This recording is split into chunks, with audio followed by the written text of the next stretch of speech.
ভাই রে ভাই, এ কি মুভির ট্রেলার চলে আসলো ভাই, দেখে তো মাথা নষ্ট হয়ে গেল। এ কি ট্রেলার! আই এম তো হ্যাং। যাই হোক, কি এইচ এক্স আর কে রিউনিয়ন, কামাল হাসান এবং রজনীকান্তের পুনর্মিলন হলো 2026 সালের একটি ব্যয়বহুল আলোচিত প্রোমো ভিডিও, যা 47 বছর পর ভারতীয় চলচ্চিত্রের দুই কিংবদন্তিকে একসাথে পর্দায় নিয়ে এসেছে।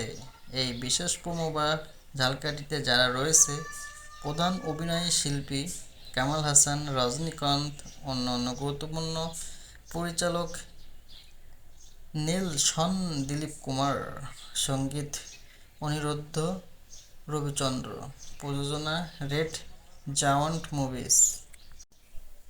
মুক্তির বছর, সিনেমাটি 2026 সালে মুক্তি পাওয়ার কথা রয়েছে। কামাল হাসান এবং রজনীকান্তের দীর্ঘ 47 বছর পর আবার একসাথে পর্দায় ফিরেছেন। তাদের এই নতুন প্রজেক্টটি নিয়ে বর্তমান ব্যাপক উত্তেজনা চলেছে।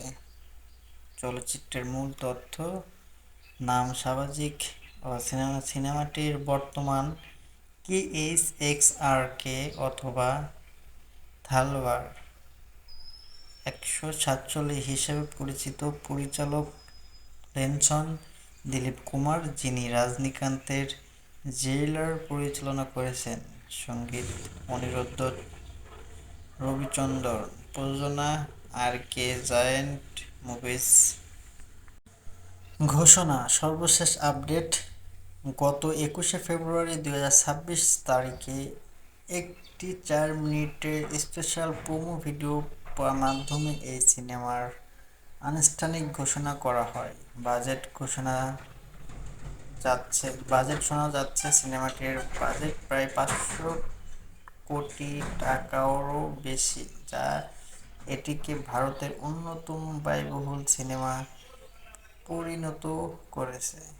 ধারণা: প্রোমো ভিডিও দেখার ধারণা করা হচ্ছে এটি একটি ডার্ক হিউমার সমৃদ্ধ অ্যাকশন ফিল্ম হবে, যেখানে 70 দশকের একটি রেট্রো আমেজ থাকবে।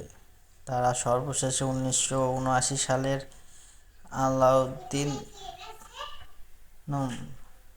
আলবুম ভ্যালকুন সিনেমা একসাথে পূর্ণাঙ্গ চরিত্রে অভিনয় করেছিলেন। দীর্ঘ 4 দশক পর এই দুই মহাভারতকে একসাথে ভারতীয় সিনেমায় ইতিহাস একটি বড় ঘটনা হিসেবে দেখা হচ্ছে।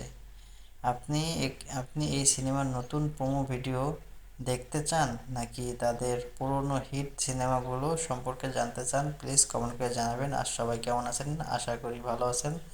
কমেন্ট করে জানাবেন। আর কোনো ভিডিও রিভিউ জানতে চাইলে প্লিজ কমেন্ট করে জানাবেন। ওকে, বাই বাই, সবাই ভালো থাকবেন।